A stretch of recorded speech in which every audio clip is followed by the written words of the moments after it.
আসন্ন ত্রয়োদশতম জাতীয় সংসদ নির্বাচনে নড়াইল ২ সংসদীয় আসন ৯৪ থেকে ড ফরিদুজ্জামান ফরহাদকে এমপি হিসেবে দেখতে চায় স্থানীয় জনসাধারণ।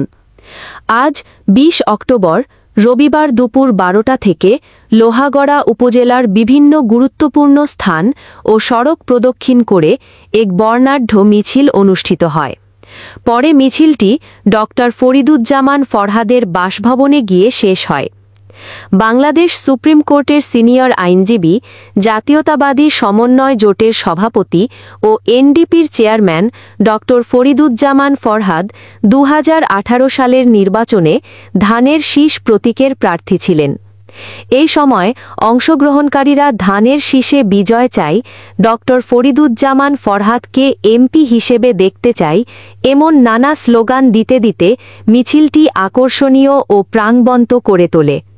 মিছিলে উপস্থিত ছিলেন এনপিপি মহিলা দলের নেত্রী ববিতা খানম, সালেহা হীরা, ডেজি, প্রভা, পলি, সেলিনাসহ দলের অন্যান্য নেতৃবৃন্দ। এছাড়াও যুব দলের সভাপতি অপু, শ্রমিক দলের হাবিব, হাফিজ, বদিয়ার ও এনপিপি নেতা লোটাস সহ স্থানীয় বিভিন্ন স্তরের নেতৃত্বরা অংশগ্রহণ করেন। স্থানীয়রা জানান, উন্নয়নমুখী রাজনীতি ও সাংগঠনিক নেতৃত্বে ড ফরিদুজ্জামান ফরহাদকে তারা পুনরায় সংসদ সদস্য